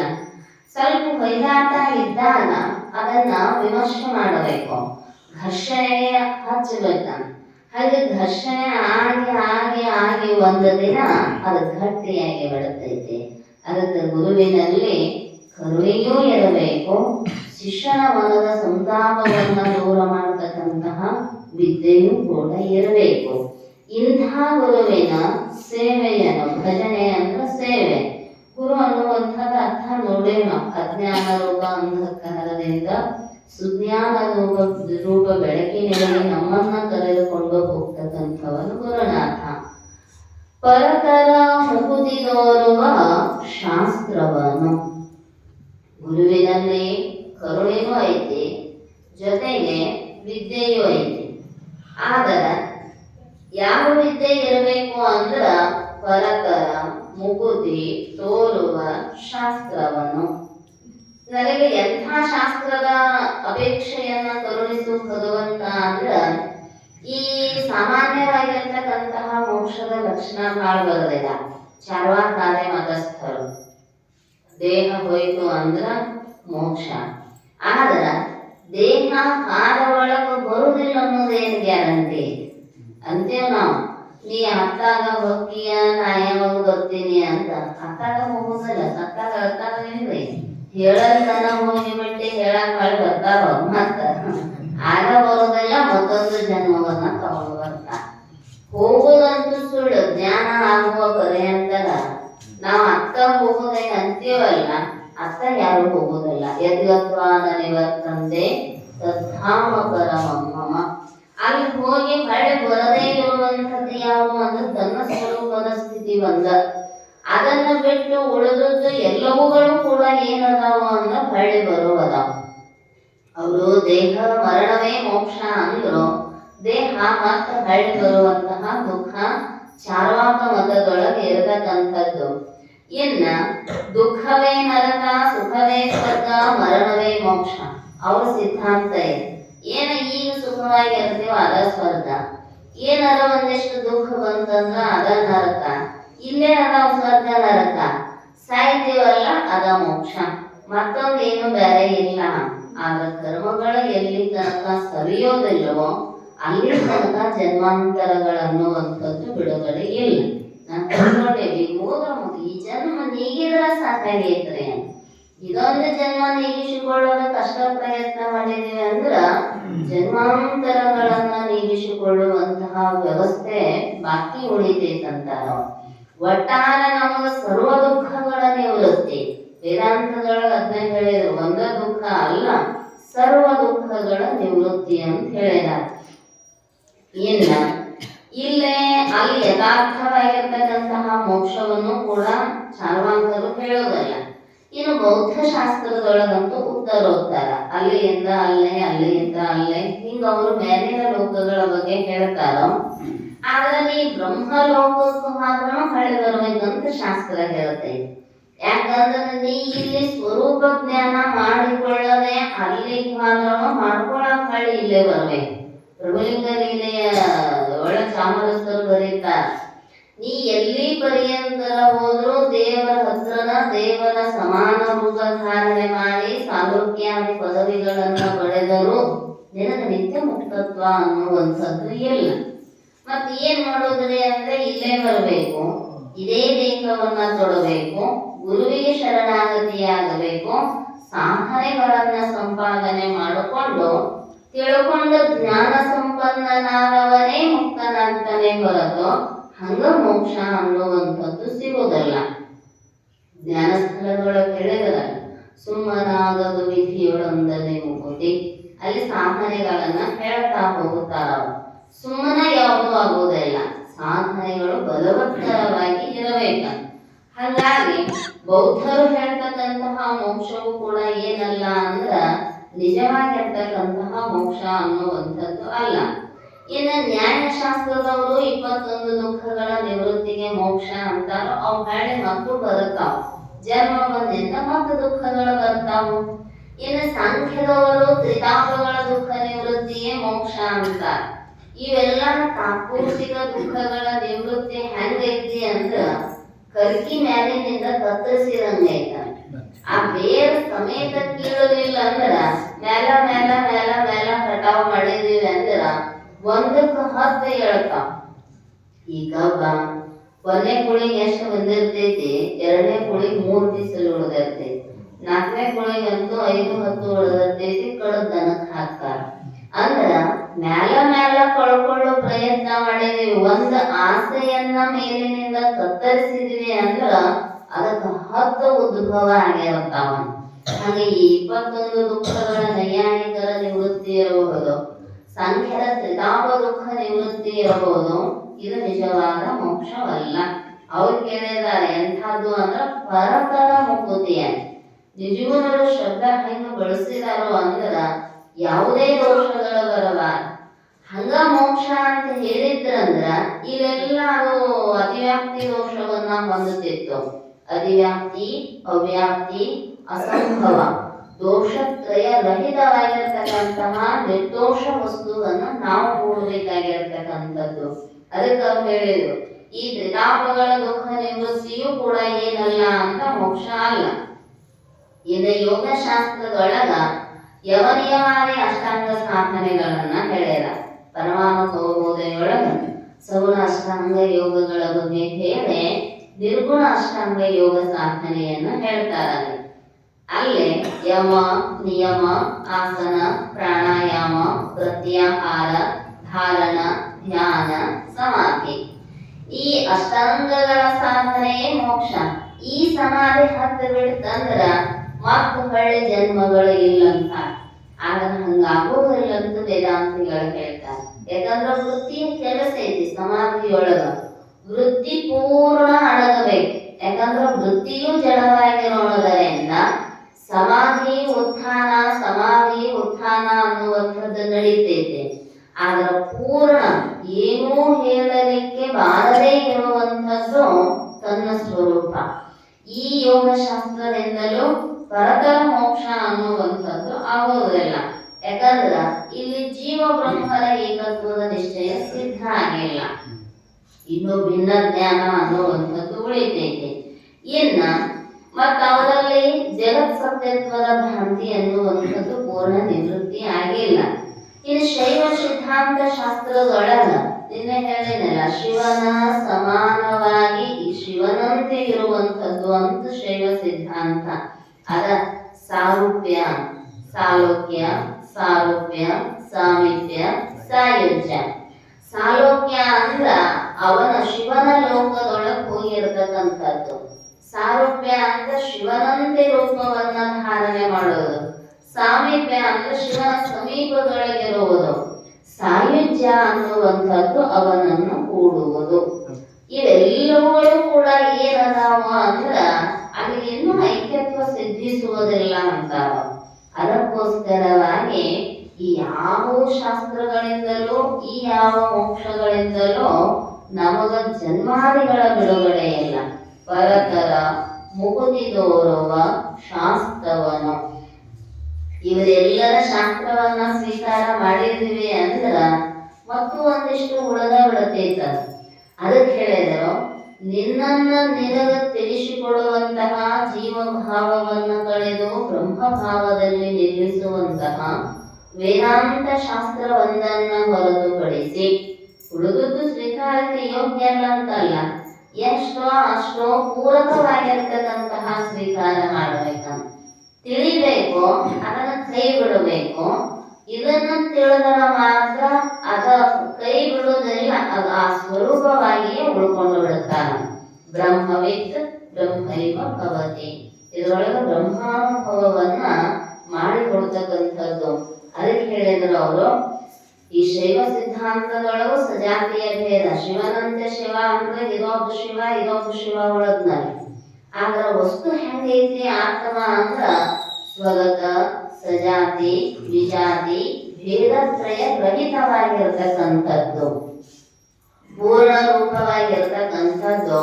ಆದ್ದರಿಂದ ಪೂರ್ಣ ವಸ್ತುವನ್ನ ತಿಳಿಬೇಕಾಗಿತ್ತಂದ್ರ ಈ ಅದ್ವೈತ ವೇದಾಂತ ಶಾಸ್ತ್ರವನ್ನೇ ಕರುಣಿಸು. ಮುಗುತಿ ಬರದರ ಮುಗುತಿದೋರುವ ಶಾಸ್ತ್ರವನ್ನು ಬೇಡುವೆನಪ್ಪವ. ಮನಸ್ಸಿಂದ ಸಹಜ ಧರ್ಮ. ಈ ಅಲ್ಲಿ ಬಹಳ ಚಂದ ಹೇಳಕತ್ತಾರ್ರಿ ಹೂಗುನ್ನಡ್ರಿ. ಹೋಗುದ್ರೊಳಗ ಲೆಕ್ಕನು ತಪ್ಪಿಸ್ತಾರು, ದಿಕ್ಕುನು ತಪ್ಪಿಸ್ತಾರ. ಹೌದಲ್? ಯಾಕಂದ್ರ ಬಹಳ ಮಂದಿ ಹೋಗ್ತಿರ್ತೈತಿ, ಏನಾದ್ರೂ ಒಂದೇ ಲೆಕ್ಕ ಮಾಡ್ಕೊಂಡು ಬೇರೆ ಬೇರೆ ಕಾರ್ಯಕ್ರಮಗಳನ್ನ ಹಮ್ಮಿಕೊಂಡು ಅವ್ರು ಮಾಡೋ ಕೆಲಸ ಏನು ಅಂದ್ರೆ ದಿಕ್ಕು ತಪ್ಪಿಸೋ ಕೆಲಸನ ಮಾಡ್ತಾರೆ. ನಾವು ದಿಕ್ಕು ತಪ್ಪೋ ಹುಷಾರಾಗಿರ್ಬೇಕಂತ. ಇಲ್ರಿ ಬಹಳ ಚಂದ ನಡೆದೈತ್ರಿ ಅಂದೀವಿ ಅಂದ್ರ ಕೈಯಾಗ ಕಟ್ಟೆ ಕೈನೂ ಕಟ್ಟಿ ಬಿಡ್ತಾರ. ಅದಕ್ಕೆ ನಾವು ಬಹಳ ಹುಷಾರಾಗಿರಬೇಕು. ಗೌರವ ಇರಬೇಕು ಎಲ್ಲಾ ಶಾಸ್ತ್ರಗಳ ಬಗ್ಗೆ, ಎಲ್ಲಾ ಧರ್ಮಗಳ ಬಗ್ಗೆ. ಯಾಕಂದ್ರ ಎಲ್ಲದರ ಆಧಾರವಾಗಿ ಇರತಕ್ಕಂಥವನು ಪರಬ್ರಹ್ಮನೇ. ಆದ್ರ ವಿವೇಚನಾ ಶಕ್ತಿಯಿಂದ ಆ ಶಾಸ್ತ್ರಗಳನ್ನ ಎಷ್ಟು ಬೇಕು ಹಂಸ ಕ್ಷೀರ ನ್ಯಾಯದಂತೆ. ಆದ್ರೆ ಹೆಂಗ ತನ್ನ ಚುಂಚಿನೊಳಗಿರುವ ಆ ಹುಳಿಯಿಂದ ಹಾಲಿನ ಅಂಶ ಅಷ್ಟ ತಗೋತೈತೋ ಹಂಗ ನಾವು ವಿವೇಕ ಅನ್ನುವಂತಹ ಬುದ್ಧಿಯಿಂದ ವಿಚಾರ ಮಾಡೋದು, ಕೇಳೋದು, ಹೇಳೋದು. ಆದ್ರ ಒಳಗ ಗಟ್ಟಿಯಾಗಿ ಉಳಿಯುವಂಥದ್ದು ನಮ್ಮ ಸ್ವರೂಪವನ್ನ ತಿಳಿಸಿಕೊಡ್ತಕ್ಕಂತಹ ವೇದಾಂತ ಶಾಸ್ತ್ರವನ್ನೇ ಭಗವಂತ ನನಗೆ ಕರುಣಿಸು ಅಂತ ಪ್ರಾರ್ಥಿಸಿದರು. ಕೊನೆಯ ನುಡಿಯೊಳಗೆ ಕೇಳ್ತಾರ ಅವರು, ಕಂದುಹರ ಶಂಭುಲಿಂಗ ನಿಮ್ಮ ಅಡಿಯ ಭಕ್ತಿಯನ್ನು.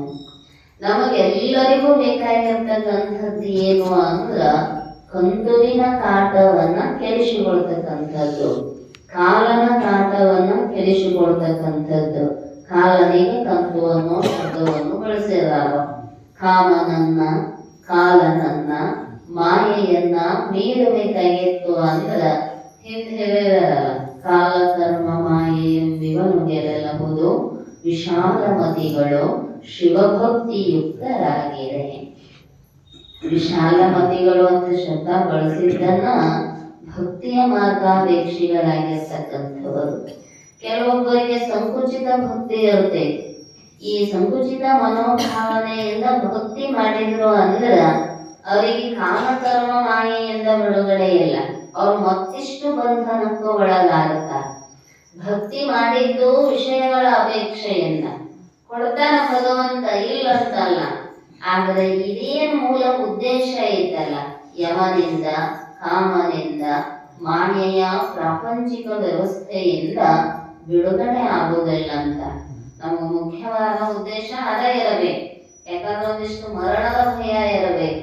ಅಂದ್ರ ಮಹಾದೇವನ ನೆನಪು ಅನ್ನುವಂಥದ್ದು ಆಗತೈತಿ. ಯಾರಿಗೆ ಮರಣದ ಭಯ ಇರುವುದಿಲ್ವೋ ಅವರ ಪಾಪ ಕಾರ್ಯಗಳನ್ನ ಮಾಡ್ತಾರೆ. ಮತ್ತು ಜ್ಞಾನಿಗಳಿಗೂ ಮರಣ ಭಯ ಇರುವುದಲ್ಲ. ಅವರ ಇದ್ದಾಗನ ಮರಣವನ್ನ ಮಹಾನವಮಿಯನ್ನಾಗಿ ಆಚರಣೆ ಮಾಡ್ತಕ್ಕಂಥವರು. ಆಗ ನಮಗ ಏನು ಒಂದು ದಿನ ಹೋಗುದೈತಿ ಬಿಡ್ರಿ, ಇರುತ್ತನ ಇದ್ದು ಎಲ್ಲಾ ಮಜಾ ಮಾಡಿ ಉಂಡು ಹೋಗಿ ಬಿಡೋದು. ಎಷ್ಟೆಲ್ಲ ಬಿಟ್ಟು ಬಿಟ್ಟು ಬಿಟ್ಟು ನಾಳೆ ಮಾತಲ್ಲಿ ಉಣ್ಣೋರದೇವಂದ್ರಿ. ಯಾಕಂದ್ರ ಹಳ್ಳಿ ಮತ್ತ ಪಾಪ ಗುಣದಿಂದ ಅನಂತ ದೀನ ಜನ್ಮಗಳ ದುಃಖವನ್ನ ಅನುಭವಿಸಬೇಕಾಗ್ತೈತಿ. ಒಂದಿಷ್ಟು ಪಥ್ಯ ಅನ್ನುವಂಥದ್ದು ಇರ್ತೈತಿ. ರೋಗ ಬಂದಾಗ ಹೇಳಿರ್ತಾರ ವೈದ್ಯರು, ನಿನಗಿಂಥ ರೋಗ ಐತಪ್ಪ, ಒಂದಿಷ್ಟು ಪಥ್ಯ ಆಹಾರವನ್ನ ಸ್ವೀಕಾರ ಮಾಡು. ಅದೇ ಕಾಲದಲ್ಲಿ ಡಾಕ್ಟರ್ ಹಂಗ ಹೇಳೋರು ಹೇಳ್ತಾರೋ, ಬಾಯಿ ಯಾರು ಕಟ್ಟೋರು ಅಂತ ಬಂದು ನೀರಿನ ಮೇಲೆ ಏನಿದೆ ಅಂತಂದ್ರೆ ಇವ್ರು ಎಣ್ಣೆ ಮೆತ್ತಿರೋದು ಇವ್ರು ತಗೋತಾರ. ಅವ್ರಂತ ನಾನೇನು ವಜ್ಜೆ ಅಂತ ತಗೊಳ್ಳೋದಿಲ್ರಿ, ಆರಾಮಿರಲ್ಲ, ವಜ್ಜೆ ಆಗಬಾರ್ದು, ಹಗರಂದ ಡಾಕ್ಟರ್ ಹೇಳಿರ್ತಾರ, ಹಗರಂತ ತಗೋರಿ ಅಂತಾರೆ. ಇವ್ರ ಕನಿಷ್ಠ ಹಗರಂದು ತಿಳುಗಂಜಿ ಬಟ್ ಹಸಿ ಭಾರ ಆಗ್ಲಾರ್ದಂತ ತಗೋದೆ. ಅವ್ರಂತ ನೀರ್ ಹಗರ, ನೀರಿಗಿನ ಎಣ್ಣೆ ಹಗರ, ಎಣ್ಣೆ ಮೆತ್ತಿ ಅಂತ ಬಜ್ಜಿ ಹಗರ. ಬಜ್ಜಿ ಪೂರೆ ಮತ್ತೆ ಹಗರಂದು ತಗೋ ಅಂದ ಡಾಕ್ಟ್ರು, ಹಗರಂದು ತಗೊಳ್ಳು ಅಂತ. ಹಗರಂದು ತಗೊಂಡಿವ ಅಂದ್ರ ಹಗರ್ದ ಎದ್ದು ಹೋಗೋ ಮಕ್ಕಳೇನಿರಂಗಿಲ್ಲ. ಅದಕ್ಕ ವಿಚಾರ ಮಾಡಬೇಕು ನಾವು. ಅವರು ಹೇಳಿದಂತಹ ಅರ್ಥದೊಳಗ ಏನಿರ್ತೈತಿ. ಹಂಗ ಭಕ್ತಿಯ ಅನುಸಂಧಾನ ಮಾಡುವಾಗ ನಮಗೂ ಒಂದಿಷ್ಟು ವಿಚಾರ ಇರಬೇಕು. ಸಾತ್ವಿಕವಾಗಿರ್ತಕ್ಕಂತಹ ಭಾವ ಇತ್ತು ಅಂದ್ರ ಭಗವಂತನ ಒಲುಮೆ ಆಗುತ್ತೆ. ತಾಮಸ ಭಕ್ತಿಯಿಂದ ವಿಷಯಾದಿಗಳ ಅಪೇಕ್ಷೆಯನ್ನ ಮಾಡಿದ್ವಿ ಅಂದ್ರ ಅದರಿಂದ ದುಃಖವೇ ಕಟ್ಟಿಟ್ಟಿರ್ತಕ್ಕಂಥದ್ದು. ಅದಕ್ಕೋಸ್ಕರವಾಗಿ ಕಂತು ಹರ ಭಗವಂತ ಹೆಂಗದಾನು ಅಂದ್ರ ಯಮನನ್ನೂ ಕೂಡ ಮೆಟ್ಟಿ ನಿಲ್ಲುವಂತಹ ಸಾಮರ್ಥ್ಯ. ಅವನಿಗೆ ಯಾಕೆ ಶರಣಾಗತಿ ಹೊಂದಬೇಕು ಅಂದ್ರ ನಮಗ ಜವನ ಬಾಧೆ ಗೆಳಿಸುವ ಭಕ್ತಿ ಗಲಿಯುವುದೇ ಚಂದವ. ಜೀವನಕ್ಕೆ ಯಾವುದು ಚಂದ ಅಂದ್ರ ಯಮನ ಬಾಧೆಯನ್ನ ಗೆಳಿಸುವಂತಹ, ಜವನ ಬಾಧೆ ಗೆಳಿಸುವ ಭಕ್ತಿ ಗಲಿಯುವುದೇ ಚಂದವ. ಆ ಯಮ ಎಷ್ಟು ಭಯಾನಕ ಅದಾನು ಅಂದ್ರ ನೋಡಿಲ್ಲ, ಕೇಳೇ ಒಮ್ಮೆ ಹೆಸರು ಕೇಳಿದ್ರನ ಭಯ ಅನ್ನಿಸ್ತೈತಿ. ಸಾವು ಅಂದ ಕೂಡ್ಲೆ ಅವಿನ್ನು ಎಷ್ಟು ದೂರ ಇರ್ತಾನೇನೋ, ಎಷ್ಟೋ ದಿವಸದ ಮೊದಲು ಕಾಣ್ತಿರ್ತಾರಂತವ್ರು ಯಮ. ಅವ್ರ ಯಮದೂತರು ಸಾವಿನ ಮುನ್ಸೂಚನೆಯನ್ನು ಬರೀತಾರಲ್ಲ ಗರುಡ ಪುರಾಣದೊಳಗ. ಕೇಳೇ ಆತ ಇಲ್ಲೇ ಸತ್ತಿರ್ತಾನೆ. ಏಕನಾಥ ಮಹಾರಾಜರನ್ನ ಕೇಳಿದರಂತೆ ಯಾರು, ಅಲ್ಲ ನಾವು ಅದೇವು ನೀವು ಅದೇರಿ, ಮತ್ತೆ ನೀವ್ಯಾಕೆ ಯಾವಾಗಲೂ ವಿಠಲ ವಿಠಲ ವಿಠಲ ಅನ್ಕೊಂತ ಇರ್ತೀರಿ, ನಮಗ್ಯಾಕೆ ಹಂಗ ಅನ್ನೋ ಭಾವನೆ ಬರುದಲ್ಲ ಅಂತ. ನಾವು ಮಾತ್ರ ಸಹಜವಾಗಿ ಇರ್ತೀವಿ, ಆದರೆ ನೀವು ಭಗವಂತನನ್ನ ನೆನೆಸಿದಷ್ಟು ಸಾಮಾನ್ಯರಿಗೆ ಯಾಕೆ ಅಂತಹ ಭಾವ ಬರುವುದಲ್ಲ. ಅವ್ರು ಹೇಳಿದಾರಂತ, ಏನಿರ್ತಮ್ಮ ಇವತ್ತಿಗೆ 7 ದಿನಕ್ಕೆ ನಿನಗೆ ಮರಣ ಐತಿ ಅಂತ ಬಿಟ್ರ. ಅವ್ರ ಉತ್ತರ ಹೇಳೇ ಇಲ್ಲ. 7 ದಿನಕ್ಕೆ ಸಾಯ್ತಿಪ್ಪ ಅಂದ ಕೂಡ್ಲೆ ಶಿವ ಶಿವ ಶಿವ ಶಿವ ನಾವು ಬಂತ, ಶಿವ ಶಿವ ಕಾಯಪ್ಪ ಬಂಡರಿನಾಥ ಪಾಂಡುರಂಗ ನನ್ನ ರಕ್ಷಣಾ ಮಾಡು ಶುರು ಮಾಡಿದ್ರಿ. ಹಾಸಿಗೆನ ಹಿಡದ ಮನೆ ಬಿಟ್ಟು ಹೊರಗ ಬರಲಿಲ್ಲ. ಹೆಂಡತಿ ಹೇಳಿದ, ಮಹಾರಾಜರು ಹೇಳಾರ ಸಂತರು ಇನ್ನು 7 ದಿನಕ್ಕೆ ಮರಣ ಅಂತ. ಅವ್ರ ಮಾತು ಹುಸಿ ಹೋಗುವುದಲ್ಲ. ಸುಳ್ಳ ಮುಂಜಾನೆ ಎದ್ದು ಅವ್ರನ್ನ ಮಾತಾಡಿಸಿ ಕೊಳ್ಳಿ ಹಾಕೊಂಡು ಅದಕ್ಕೆ ಬಾಗ್ಲ ಒಟ್ಟ ತೆಗಿಬೇಡ ಅಂದ್ರು. ಯಾಕ್ರೆ ಅಂದ್ರೆ ಯಮ ಬರ್ತಾನ ಅಂತ ಬಾಗ್ಲ ತಗದಿಟ್ಟು ಬರ್ತಾನ. ಯಾಕಂದ್ರ ಕೇಳದೆ ಬರುವುದು ಮರಣ. 7 ಗವಿ ಒಳಗಿದ್ದ ಗರುಡನ ತಾಯಿನ ತಗೊಂಡು ಹೋಗೇತಿ. ಈ ಕಟ್ಟಿಗೆ ಬಾಗಿಲಿಗೆ ದೇವರಿಗೆ ಅನ್ನಂತ ಕಿರಿಕಿ ಕದ ಗಟ್ಟೆ ಹಾಕಿ ಗಾಳಿ ಬರ್ಲಾರ್ದಾಗ ಅರ್ಬಿ ತೋರ್ತಾನ. ಮತ್ತ ಯಾಕಂದ್ರು ಯಾಕೆ ಇಷ್ಟು ಹೆದರ್ತೀರಿ, ಒಂದು ಹೋಗುದು ಇಲ್ಲ. ಇನ್ನು 7 ದಿನದೊಳಗಂತ ಹಕ್ಕಿ ಅನ್ನೋದು ಗೊತ್ತಿರೋದಿಲ್ಲ, ಆರಾಮ ಇರ್ತೇವೆ. ಹಕ್ಕಿ ಅನ್ನೋದು ಗೊತ್ತಾಯ್ತಂದ್ರ ಮನುಷ್ಯ ಆರಾಮ ಉಳಿಯುವುದಿಲ್ಲ. ಚಿಂತ ಹತ್ತು ಊಟ ಬಿಟ್ಟ, ನಿದ್ದೆ ಬಿಟ್ಟ, ಹಾಸಿಗೆ 10 ಕೋದಿ ಬದ್ಕೊಂಡು ಬಂದ ಜಗವಾದ ಯಮ ಅಂತ ಶಿವ ಶಿವ ವಿಠಲ ಶಿವ ಶಿವ ವಿಠಲ ಅನ್ನ ಹತ್ತಿರ. 7ನೇ ದಿನ ಬೆಳಿಗ್ಗೆ ಅದು ಧವಳವ ಇದ್ದಲ್ಲಿ ನಿದ್ದಲ್ಲಿ ಹತ್ಬೇಕು. ಬಂದ ಕರ ಕಿರುಕಂದು ಎದೆ ಹೊಡ್ಕೊಂಡ ಹೋಗಿ ಬಂದ ಯಮ ಬಯ್ಯಾಕಂತ ಗಟ್ಟೆಗ ಅಷ್ಟೋ ಹಾಸಿಗೆ ಸುತ್ತಿ ಗಟ್ಟೆ ಹಿಡ್ಕೊಂಡು ಮಕ್ಕೊಂಡ. ಬೇಷ ಧರಿಸಿ ಕೌದಿ ಎತ್ತಿ ತೆಗೆದ್ರು ಅವಂದ ಶಿವ ನಾನು ಓಯಬೇಡಪ್ಪ ಇನ್ನೊಂದಿಸ್ತೇನ ಅಂತ ಅವಾಗ ಏಕನಾಥ ಮಹಾರಾಜರ ಎದುರಿಗೆ ಬಂದು ನಿಂತಿದ್ರಂತ. ನಾ ಯಮ ಅಲ್ಲ, ಏಕನಾಥ ಮಹಾರಾಜರದೇನೆ ಅಂತ ಅವ್ರು ಚಕ್ನ ಎದ್ದು ಹೇಳಿದ್ ನಾನು. ಅಲ್ಲೇ ಬಾಮತಿ 7 ದಿನದೊಳಗೆ ಮರಣ ಅಂದಿ, ಮತ್ತ ಈ 2ನೇ ದಿನದ ನೀನ ಬಂದಿ ಮರಣ ಬಂದಿಲ್ಲಲ್ಲ, ಯಮ ಬಂದಿಲ್ಲಲ್ಲ ಅಂದ್ರಂತ. ನೀ ಪ್ರಶ್ನೆ ಮಾಡಿದ್ದಿ ನೆನಪೈತೇನೋ ಅಂತ. ಏನೇಪ್ಪ ಈ ಸಾವಿನ ಭಯದೊಳ ಪ್ರಶ್ನೆ ಅವಾಗ ಹೇಳಿದ್ರ, ನೀವ್ಯಾಕೆ ಯಾವಾಗಲೂ ಶಿವ ಶಿವ ವಿಠಲ ಅಂತೀರಿ, ನಮಗ್ಯಾಕೆ ಆ ಭಾವ ಬರೋದಿಲ್ಲ ಅಂತ ಕೇಳಿದ್ದಲ್ಲ. ಇದಕ್ಕ ದೋ ಭಾತನಕಿ ಫೂಲೋ ಮತ್ ದೋ ಚಾಹೆ ಕಲ್ಯಾಣ ನಾರಾಯಣ ಏಕ ಮೌದಕೋ ದೂಜೋ ಶ್ರೀ ಭಗವಾನ್. 2 ಮಾತು ಮರೆಯಬಾರದಂತವ. ಜಗತ್ತಿನೊಳಗ ಜೀವನದೊಳಗ ಉದ್ಧಾರ ಆಗಬೇಕನ್ನೋರು ಒಂದು ಸಾವು, ಇನ್ನೊಂದು ಭಗವಂತನ ನಾಮಸ್ಮರಣೆ. ಅವ್ರು ಹೇಳಿದ್ರಂತೆ ಏಕನಾಥ ಮಹಾರಾಜ. ಯಾಕ ಮಹಾತ್ಮರು ಅನುಭಾವಿಗಳು ಸದಾವಕಾಲ ದೇವರ ಚಿಂತನೆ ಮಾಡ್ತಾರೋ ಅಂದ್ರ ಅವ್ರಿಗೆ ಗೊತ್ತೈತಿ ಸಾವು ಇಲ್ಲೇ ನನ್ನ ಕಣ್ಣು ಮುಂದೆ ಐತಿ ಅಂತ. ಯಾಕಂದ್ರೆ ಇನ್ನೊಂದು ಕ್ಷಣಕ್ಕ ಸಾವಿನ ಬಾಯಿಯೊಳಗ ಹೆಜ್ಜೆ ಇಟ್ಟೇನೆ. ಅದಕ್ಕೋಸ್ಕರವಾಗಿ ಆ ಸಾವನ್ನ ಎದುರಿಟ್ಟುಕೊಂಡೆ ಯಾರು ಜೀವನ ಮಾಡ್ತಾರೋ ಅವರಿಗೆ ಭಗವಂತನ ಸ್ಮರಣೆ ಅನ್ನುವಂಥದ್ದು ವಿಸ್ಮೃತಿ ಆಗುವುದಿಲ್ಲ. ಅದಕ್ಕೆ ಹೇಳ್ತಾರ ಅವರು, ಕಂತು ಹರ ನಿಮ್ಮ ಅಡಿಯ ಭಕ್ತಿಯನ್ನು. ಭಗವಂತನ ಅಡಿಯ ಭಕ್ತಿ ಆಗಬೇಕಾಗಿತ್ತಂದ್ರ ನಮಗೊಂದಿಷ್ಟು ಭಯ ಇರಬೇಕು. ಕಾಲನ ಭಯ, ಕಾಮನ ಭಯ, ಮಾಯೆಯ ಭಯ. ಇದು ಇತ್ತು ಅಂದ್ರ ಅವನಲ್ಲಿ ಅನನ್ಯ ಲಕ್ಷಣಾತ್ಮಕವಾಗಿರ್ತಕ್ಕಂತಹ ಭಕ್ತಿಯ ಅನುಸಂಧಾನ ಅನ್ನುವಂಥದ್ದಾಗತೈತಿ. ಆ ಭಕ್ತಿಯೇ ಮೋಕ್ಷಕ್ಕೆ ಕಾರಣೀಭೂತ ಆಗಿರ್ತಕ್ಕಂಥದ್ದು. ಅಲ್ಲಿ ಅನ್ಯ, ಅನನ್ಯ, ಸಕಾಮ, ನಿಷ್ಕಾಮ ಬಹಳಷ್ಟು ಭಕ್ತಿಯ ವಿಶ್ಲೇಷಣೆಯನ್ನ ಮಾಡ್ತಾ ಇದ್ದಾರ.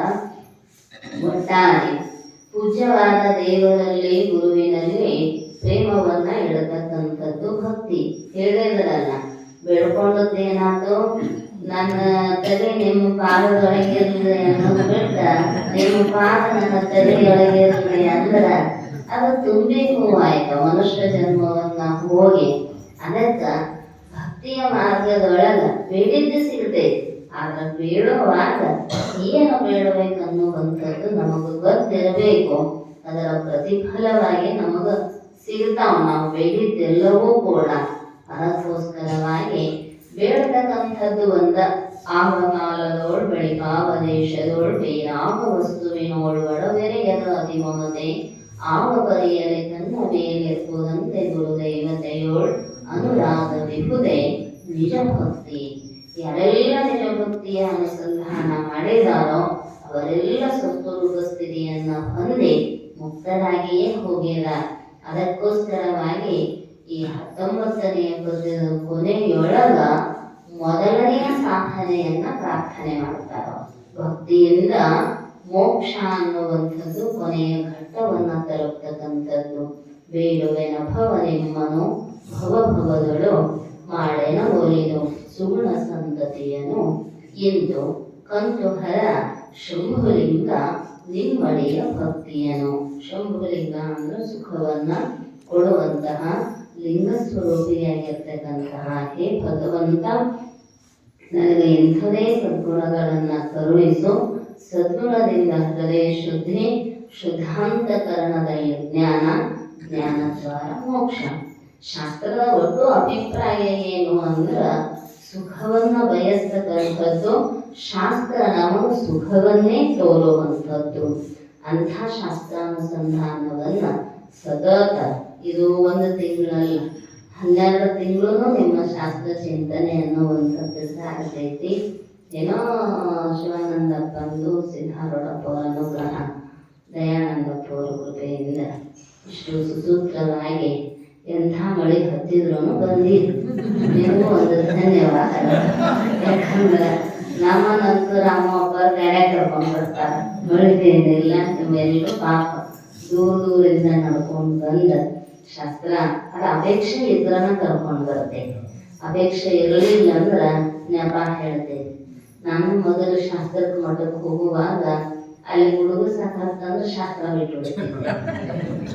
ನಮ್ಮಮ್ಮಾರು ಊರಾಗಿಂದ ಫೋನ್ ಹಚ್ತಾ ಇದ್ದ, ಶಾಸ್ತ್ರಕ್ಕೆ ಹೋಗಿರೇ ಇಲ್ಲ, ಮಳೆ ಬರಾಕತ್ತೈತ್ರಿ, ಅದೇನು ಯಾವ ದೇಶದಾಗ ಐತೇನ, ಇಲ್ಲೇ ಮನೆ ಕಡೆ ಹೋಗ್ಕೊಂಡು.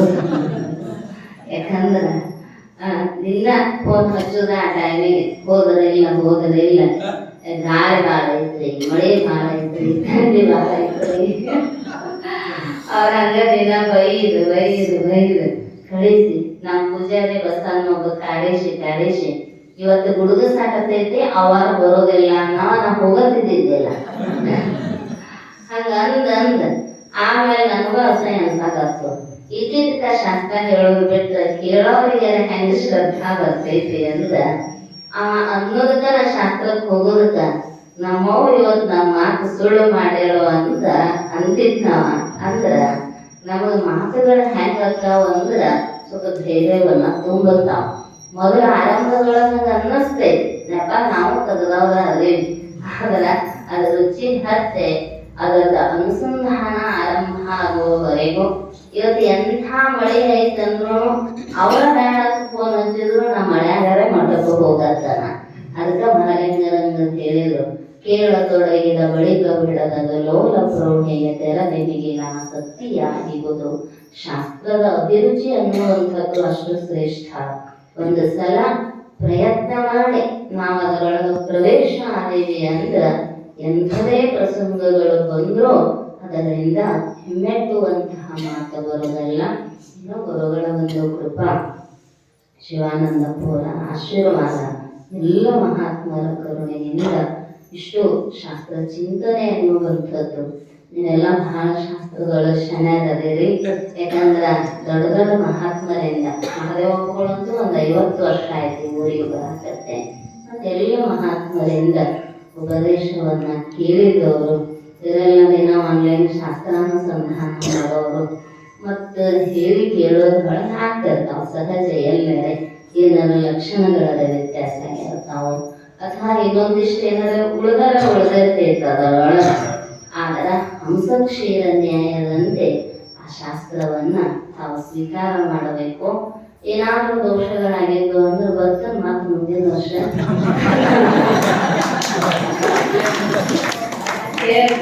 ಅವರ ಮತ್ತೆ ತಪ್ಪಿದ್ರೆ ಹೇಳ್ರಿ ಅಂತ.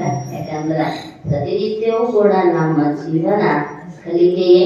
ಯಾಕಂದ್ರೆ ಕಲ್ಕೊಂತ ಹೋದ್ರನ ಆನಂದ ಇರ್ತೈತ. ಅದಕ್ಕೆ ಅದನ್ನು ತಾವು ಆ ರೀತಿ ಒಳ್ಳೆಯದನ್ನ ಸ್ವೀಕಾರ ಮಾಡ್ರಿ.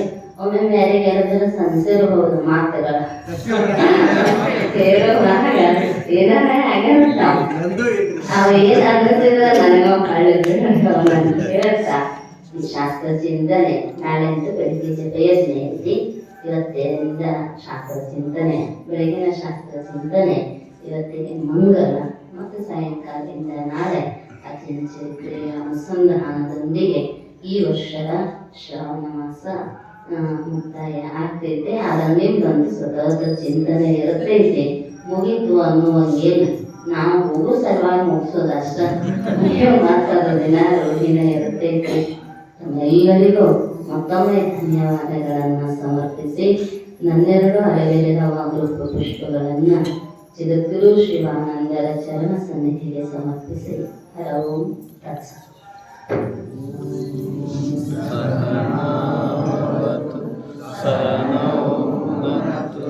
ಸವೀರ್ಯಂ ಕರವಾವಹೈ ತೇಜಸ್ವಿನಾಮಧೀತಮಸ್ತು ಮಾ ವಿದ್ವಿಷಾವಹೈ. ಓಂ ಶಾಂತಿ ಶಾಂತಿ ಶಾಂತಿ. ಮಂಗಲವಾಡುವೆನು ಮಧುರತನದಲ್ಲಿ ತುಂಗಮಯ ಭಾವವದಗೆ ನಂದಾದೀಪವಾಗಲಿ. ಮಂಗಲವ ಪಾಡುವೆನು ಮಧುರತನದಲ್ಲಿ ತುಂಗಮಯ ಭಾವವದಗೆ ನಂದಾದೀಪವಾಗಲಿ. ಆರು ಶಾಸ್ತ್ರ ಕನ್ನಡದಿ ಸೂರಿದಾತಗೆ ಸಾರತರ ವೇದ ರಹಸ್ಯ ಸಾರಿದಾತಗೆ ಆರು ಶಾಸ್ತ್ರ ಕನ್ನಡದಿ ಸೂರಿದಾತಗೆ ಸಾರತರ ವೇದ ರಹಸ್ಯ ಸಾರಿದಾತಗೆ ಪರಮಾರ್ಥ ತತ್ವವನ್ನು ತೋರಿದಾತಗೆ ಸದಾ ಬೀರಿದಾತಗೆ ಮಂಗಲವ ಪಾಡುವೆನು ಮಧುರತನದಲ್ಲಿ ತುಂಗಮಯ ಭಾವವದಕ್ಕೆ ನಂದಾದೀಪವಾಗಲಿ ಸಕಲ ಜನಕ್ಕೆ ಕೈವಲ್ಯ ಪದ್ಧತಿಯನು ಚಕಿತಗೊಳಿಸುವ ವಿವೇಕ ಚಿಂತಾಮಣಿಯನು ಸಕಲ ಜನಕ್ಕೆ ಕೈವಲ್ಯ ಪದ್ಧತಿಯನು ಚಕಿತಗೊಳಿಸುವ ವಿವೇಕ ಚಿಂತಾಮಣಿಯನು ಅಕಳಂಕವೆನಿಸಿರುವ ಅನುಭವ ಸಾರನು ಜಗಕ್ಕೆ ಅರುಹಿದಾತಗೆ ಮಂಗಲವ ಪಾಡುವೆನು ಮಧುರತನದಲ್ಲಿ ತುಂಗಮಯ ಭಾವವದಕ್ಕೆ ನಂದಾದೀಪವಾಗಲಿ ಪರಮಾನುಭವ ಗೋರಿ ಪಾರಮಾರ್ಥ ಗೀತೆ ಪರಮಾರ್ಥ ಪ್ರಕಾಶಿಕೆ ಶ್ರೇಷ್ಠ ಕೃತಿಯನು ಪರಮಾನುಭವ ಗೋರಿ ಪಾರಮಾರ್ಥ ಗೀತೆ ಪರಮಾರ್ಥ ಪ್ರಕಾಶಿಕೆ ಶ್ರೇಷ್ಠ ಕೃತಿಯನು ಸರಳವಾದ ಶೈಲಿಯಲ್ಲಿ ಹೇಳಿದಾತಗೆ ಗುರು ನಿಜ ಗುಣಾರ್ಹರಿಗೆ ಮಂಗಲವ ಪಾಡುವೆನು ಮಧುರತನದಲ್ಲಿ ತುಂಗಮಯ ಭಾವವದಕ್ಕೆ ನಂದಾದೀಪವಾಗಲಿ ನಂದಾದೀಪವಾಗಲಿ ಹರ ಓಂ ಚೈತನ್ಯಂ ಶಾಶ್ವತಂ ಶಾಂತಂ ಮೋಹಾತೀತಂ ನಿರಂಜನಂ ನಾದಬಿಂದು ಕಲಾತೀತಂ ತಸ್ಮೈ ಶ್ರೀ ಗುರುವೇ ನಮಃ ಜೈ ಮಂಗಲಂ ಜೈ ನಮಃ ಪಾರ್ವತಿ ಶಿವ ಹರ ನಮಃ श्री गुरु काल सिद्धेश्वर महाराज की जय श्री गुरु सिद्धारूढ़ स्वामी महाराज की जय श्री गुरु गुरुनाथ आरूढ़ स्वामी महाराज की जय जगत गुरु शिवानंद स्वामी महाराज की जय श्रीमन निजगुण शिवयोगी महाराज की जय सर्व साधु संत महाराज की जय जय मंगलम जय नमः पार्वती शिव